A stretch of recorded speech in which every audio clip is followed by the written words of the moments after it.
श्री जगदीश प्रसाद गुप्ता छत्तीसगढ़ शासन में chief engineer के पद से रिटायर होने के बाद श्री द्वारिका महाराज स्मृति न्यास के तत्वाधान में श्री द्वारकाधीश एवं बागेश्वर महादेव मंदिर का वर्ष 2005 में अपने पुत्रों इंजीनियर कुंजन गुप्ता एवं इंजीनियर भुवन गुप्ता के सहयोग से अवंती विहार रायपुर छत्तीसगढ़ में निर्माण करवाया। श्रीमद् भागवत कथा, राम कथा, गीता तत्व, वेदांत आदि के तात्पर्य को व्यासपीठ से कहने के कारण संतों द्वारा इन्हें आचार्य श्री जगदीश भी कहा जाता है। अपना संपूर्ण जीवन परमात्मा की सेवा में दिया। उन्होंने परमात्मा भगवान श्री द्वारिकाधीश के दिव्य गुणों और कर्मों को लेकर अभी तक 15 ग्रंथ लिखे हैं, जिन ग्रंथों को भारतवर्ष के जगत गुरु और महापुरुष संतों के द्वारा आशीर्वाद प्राप्त हुआ है। उनके ग्रंथ श्वेताश्वत रूपनिषद, सरलतम बोध के प्रथम विचार, जीवात्मा और प्रकृति के शासक, परमात्मा का उद्बोधन सुन रहे हैं आप। श्वेताश्वत रूपनिषद, सरलतम बोध का उद्बोधन सुन रहे हैं। अग्नि यत्राहिमथ्यते, भगवान शंकराचार्य कहते कि अग्नि परमात्मा है, क्योंकि यह अविद्या और अविद्या के कार्य का दाहक है। क्या बात है, अग्नि परमात्मा है, ये अविद्या और अविद्या के कार्य को जला देती है। परमात्मा ही तो हृदय प्रकट होकर अविद्या उसे कार्य को भस्म करता है। कौन प्रकट होगा हृदय के अंदर में? वो भौतिक अग्नि नहीं, बल्कि जो है परमात्मा रूपी तेज प्रकट हो जाएगा। अद्भुतम अद्भुतम ध्यान के अभ्यास से तो जो अपने अंतःकरण में परमात्मा और अग्नि को प्रकट करना चाहता है, उसे काष्ठ मंथन द्वारा अग्नि उत्पन्न करने की वैदिक विधि का अनुपालन करना होगा। शरीर को अधा अरणी बनाना होगा। जो हम पढ़ के आए हैं, स्वदेहम अरणीम कृत्वा प्रणवचा उत्तर अरणी, है ना। तो अब नीचे अरणी बन गई, आधा अरणी, माने शरीर को साधना के लिए उपयोगी बनाना होगा, इसको तपाना होगा और प्रणव के मंत्र को दूसरी लकड़ी बनाकर शरीर के अंतःकरण में परमात्मा की अग्नि को उत्पन्न करने के लिए ध्यान योग की मथानी का अभ्यास करते रहना होगा। Keep on meditating, keep on meditating. फिर यहाँ प्राण वायु प्रणव आदि का भगवान नाम का अव्यक्त शब्द करता है। जहाँ वायु प्रणव आदि का भगवान नाम का अव्यक्त शब्द करता है, नाद करता है, नाद अव्यक्त है। फिर जहाँ वायु वहाँ, और जहाँ अनेक जन्म की सेवा से यज्ञ दान तपस्या प्राणायाम आदि से विशुद्ध अंतःकरण में सोम प्रकट होता है। सोम वहाँ तब संजायते मना, वहाँ मन ध्यानाकार हो जाता है। उल्लेखनीय है कि जब प्राणायाम से अंतःकरण शुद्ध होता है तब परमात्मा का दर्शन होता है। इसलिए प्राणायाम एक उत्कृष्ट विधा है।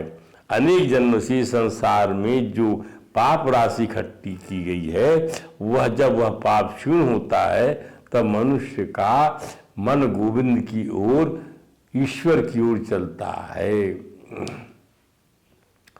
कहा भी है, अनेक जन्म संसार चिते पाप समुच्चये तत्क्षीणे जायते पुंसाम गोविंदाभिमुखी मति।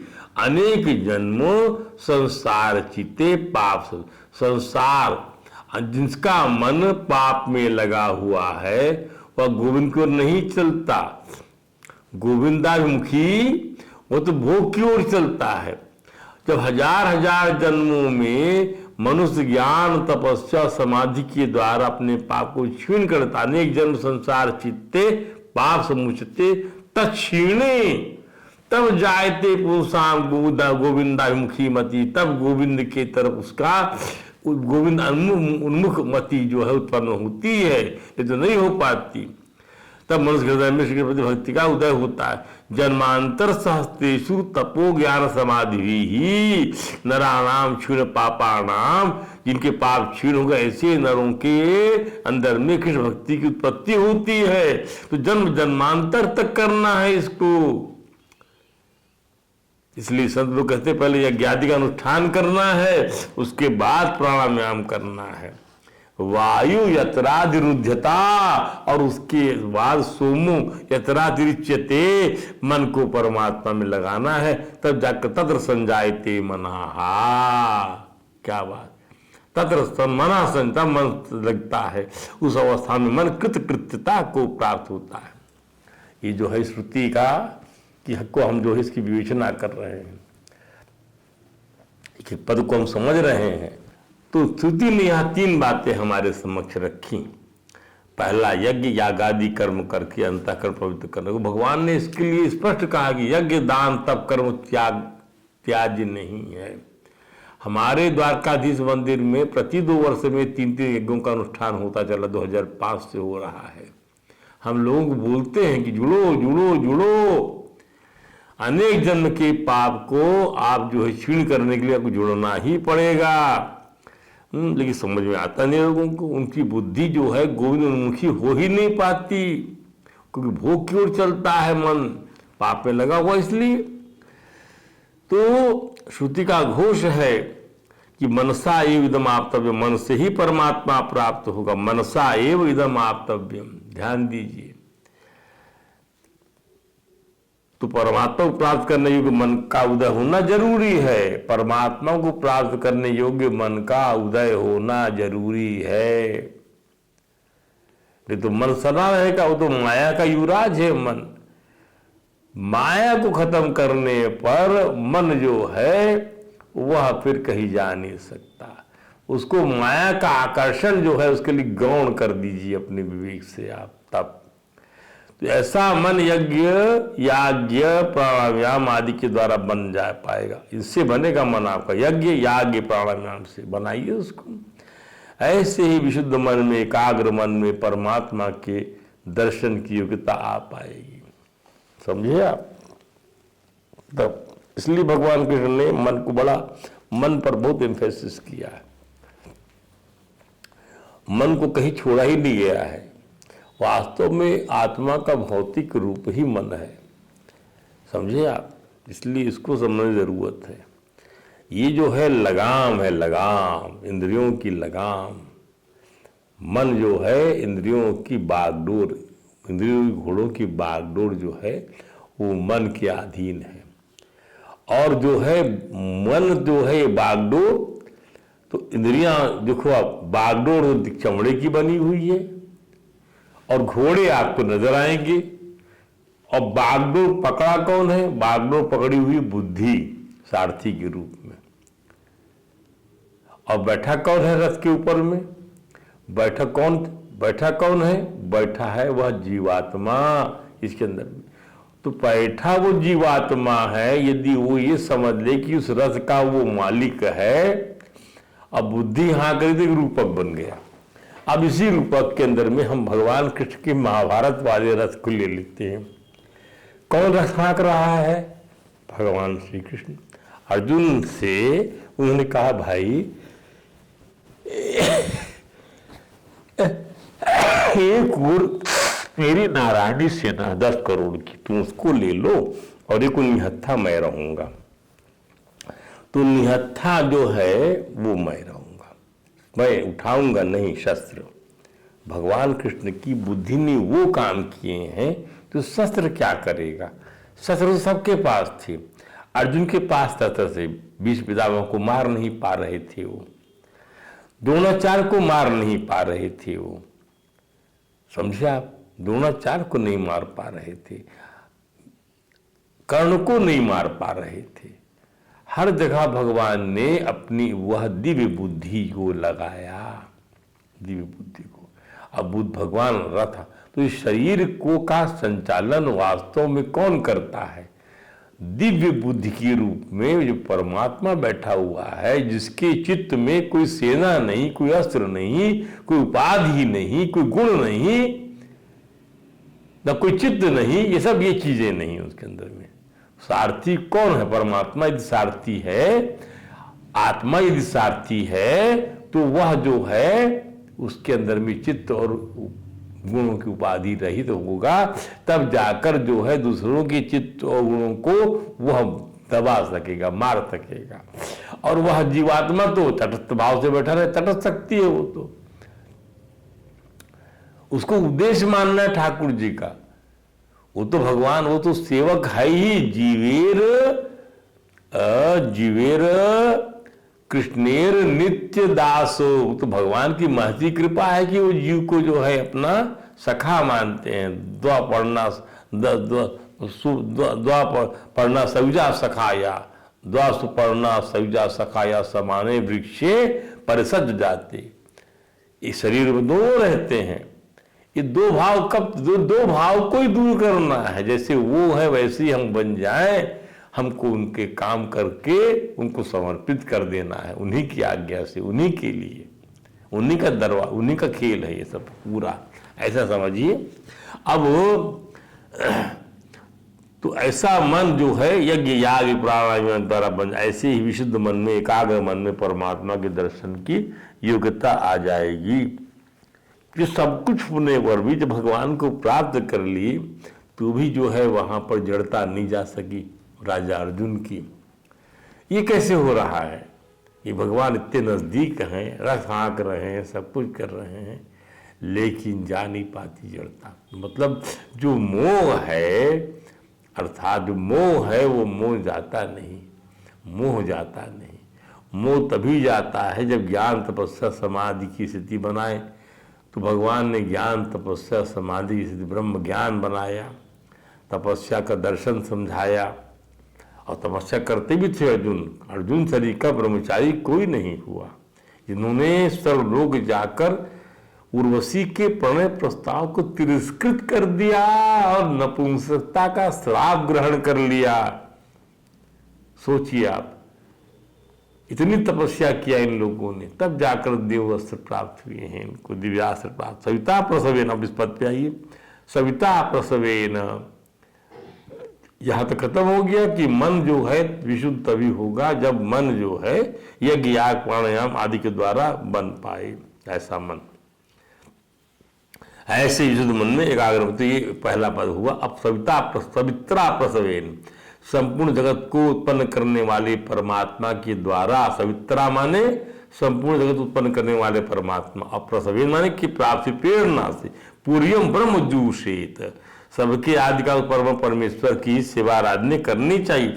सविता माने सूर्य, सूर्य के प्रकाश से ही संसार के नानात्व का अनुभव होता है। बिल्कुल सही है। इसका अर्थ क्या है? आंख का अधिदेवता है सूर्य।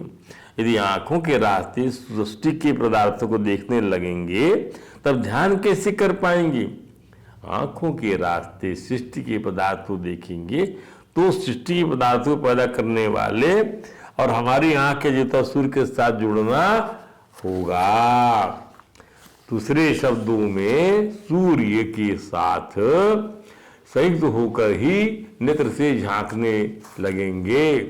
हम ही नेत्र झांकने लग जाएंगे और नेत्र के विषयों को प्रकाशित करने लग जाएंगे। आत्म स्वरूप बन जाएंगी, चेतन स्वरूप बन जाएंगे। इसी प्रकार ध्यान की पद्धति को अपना कर ही हम सबसे पहले रहने वाले ब्रह्म का ध्यान कर सकते हैं। सविता माने यजमान भी होता है। हम ही यजमान बनकर ऐसा यज्ञ करें जैसा सूर्य की मौजूदगी में होता है। इसमें संपूर्ण जगत अपने कारण अग्नि ब्रह्म में हवन कर दिया जाता है। पृथ्वी की आहुति जल में दी जाती है, जल की आहुति अग्नि में दी जाती है। पृथ्वी की आहुति जल में दे दिया हमने, पृथ्वी तत्व की आहुति, पृथ्वी महाभूत की आहुति या पृथ्वी तत्व की आहुति जल महाभूत में दे दी गई। ये प्रलय काल अग्नि ऐसी का जो सिद्धांत समझिए आप, कैसे नष्ट होता है? पृथ्वी का बिल्कुल जल में समा गई तो आहुति दे दिया जल के अंदर में, और जल की आहुति अग्नि में दे दिया, जल जो है अग्नि में समा गया। अग्नि जो है वो अग्नि का जो गुण था क्या? रूप अग्नि का गुण था, रूप है। तो वह जो है अग्नि की वायु में समा गया और वायु का आकाश में समा गया। फिर आकाश तमस अहंकार में होम कर दीजिए, तमस अहंकार में समा गया। और कर्मेंद्रियों को राजस अहंकार में समा, राजस उसी से बनी थी कर्मेंद्रियां। तो आकाश तमस अहंकार में, पंच महाभूत अहंकार से बनते हैं, इसलिए आकाश तमस अहंकार में चला गया। और कर्मेंद्रियां राज अहंकार बनती तो कर्मेंद्रियों को राज अहंकार, और ज्ञानेन्द्रियों मन और उसके अधिष्ठान देवताओं को सात्विक अहंकार में हवन कर दीजिए। ये समझिए ध्यान से। ये पूरा का पूरा ब्रह्म को ध्यान में रख के हम जब यजमान बनकर ऐसा क्या करें, या सूर्य की मौजूदगी में होता है तो संपूर्ण जगत अपने कारण अग्नि ब्रह्म में हवन कर दिया। अग्नि ब्रह्म का हमने आवाहन कर लिया और हम जो है ध्यान करने वाले बन गए।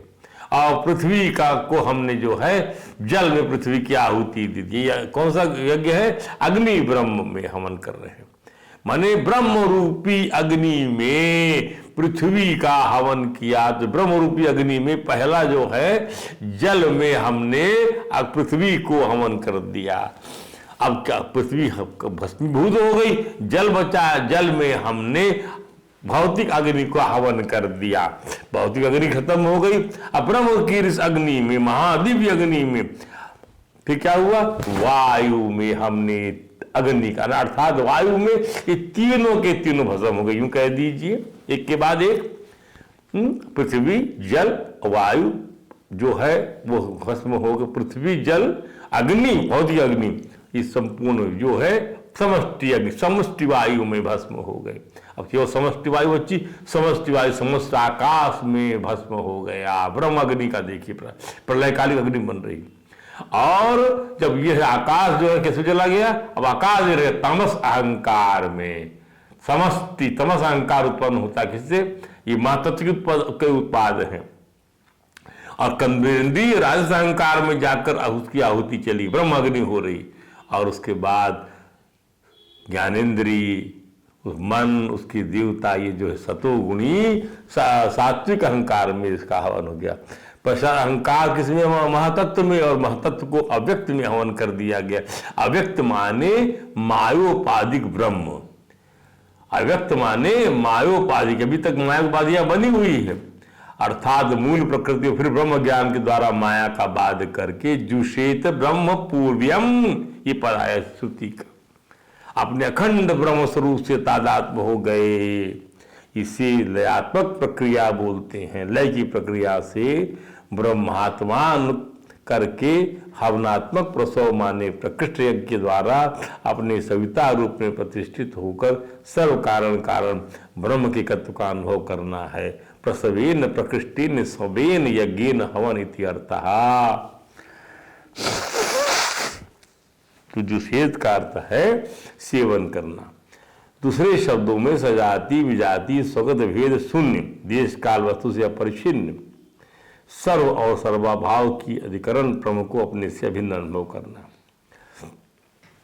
और ब्रह्म का अनुभव किए बिना भेद नहीं हो सकता। अद्वितीय बनकर ही इसका भेद स्वरूप अनुभव हो पाएगा। दूसरे शब्दों में यदि हम अद्वितीय वस्तु को, ये भगवान तद्रूप मद्रूप जो बोलते हैं वो ये है। ये स्टेज बहुत दिन के बाद, जब इसके देखिए, इसका भी तुरंत नहीं आएगी। जन्म जन्मांतर के पाप जब चूर्ण हो जाएंगे तब जाकर मन इस लायक बन पाएगा, ये पहले कह दिया गया है। तो आप प्रयास करने की दिशा में बढ़ना, ये सोचिए ना आप, अरे नहीं बहुत कठिन है, अरे पाप को दूर तो करिए, वो तो सरल है ना। तो उस अद्वितीय को यह रूप में अनुभव करने वाला, मैं उससे अलग हो गया, जुदा हो गया, तो यह वस्तु अद्वितीय नहीं रही। अब इसका दूसरा समझिए। दूसरे शब्दों में यदि हम अद्वितीय वस्तु को यह कहकर अनुभव करेंगे कि यह दृश्य है, तो उस अद्वितीय को यह रूप में अनुभव करने वाला मैं उससे अलग हो गया। This is the part.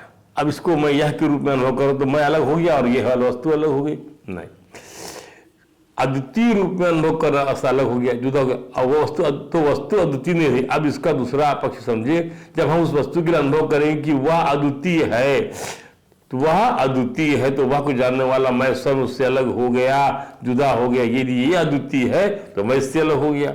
इसे सारभूत बात यह निकल कर आई कि किसी भी अद्वितीय वस्तु का अनुभव जिसमें द्वैत ना हो, बिना मैं से एक हुए, बिना हुए, ये अद्वितीय, मैं अद्वितीय, वस्तु भी अद्वितीय, मैं ब्रह्म, ये भी ब्रह्म। ये समझाया भगवान शुक्र ने राजा परीक्षित को, राजन ये सर्प, ये शरीर, ये दंश, ये क्रिया, सब जो है ब्रह्म है, ऐसा अनुभव करोगे राजन, अन्यथा यह अद्वितीय हो ही नहीं सकता। मैं तो जुदा होगा तो मैं भी दूसरा होऊंगा, मैं से यदि जुदा हुआ तो मैं भी दूसरा हो जाऊं। इसलिए आत्मा को अभिन्न करके ही अद्वितीय वस्तु का अनुभव होता है। इसके अनुभव की दूसरी प्रणाली नहीं है। इसलिए तत्र योनिम कृण्वसे, तत्र योनिम कृण्वसे।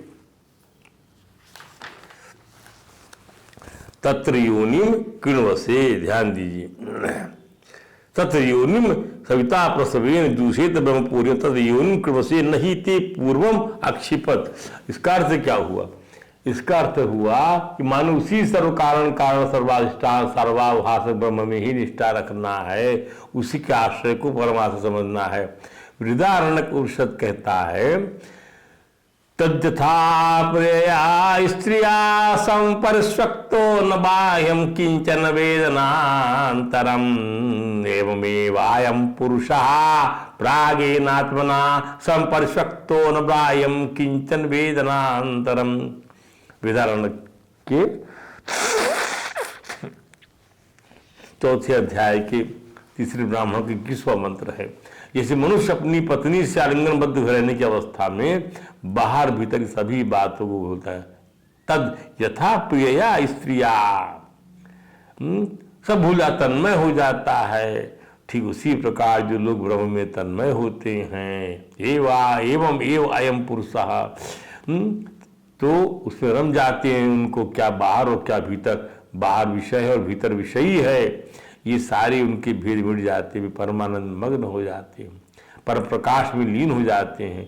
वे परमात्मा से भिन्न नहीं रहते, उनकी स्थिति सर्वथा ब्रह्मात्मा हो जाती है। योनिम किण्वसे का यही अर्थ है कि वे उसी ब्रह्म में रम जाते हैं। साथ ही नहीं ते पूर्वम अक्षिपत, तात्पर्य हुआ कि ब्रह्म में रमण करने वाले को उसके पूर्व संचित पूर्त अविष्टकर विघ्न नहीं पहुंचाते। नहीं ते पूर्वम, उसको अक्षिपत पहुंचाते माने बंधन रूप नहीं होते।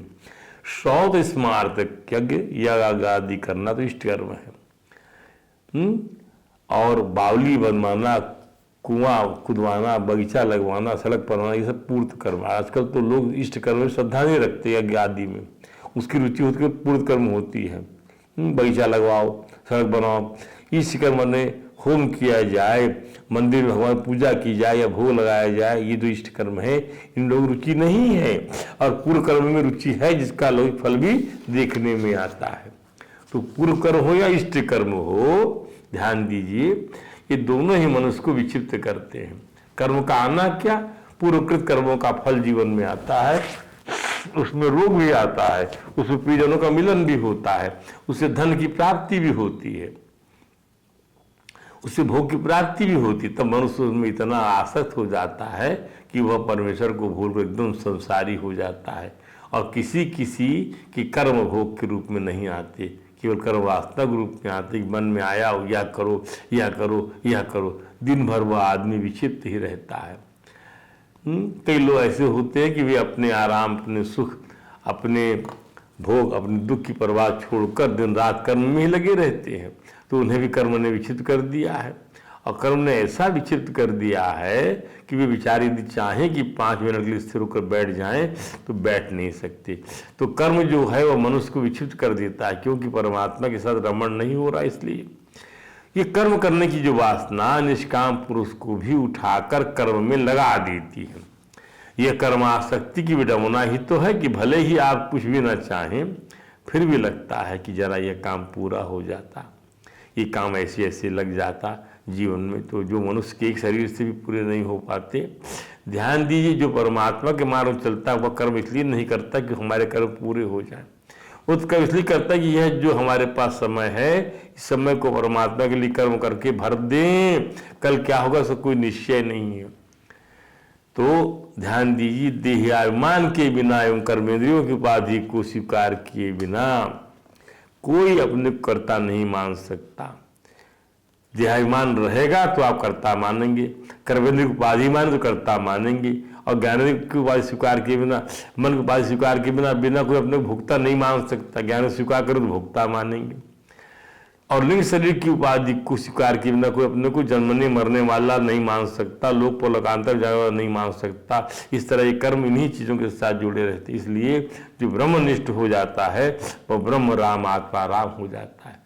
उसको कर्म विक्षिप्त नहीं करते। जैसे ब्रह्मा सृष्टि बनाते हुए भी सनकादि बादलों समान खेलते हुए और सुखादि समाधि में रहते हुए भी क्षण क्षण भर के लिए ब्रह्मवृत्ति का परित्याग नहीं करते।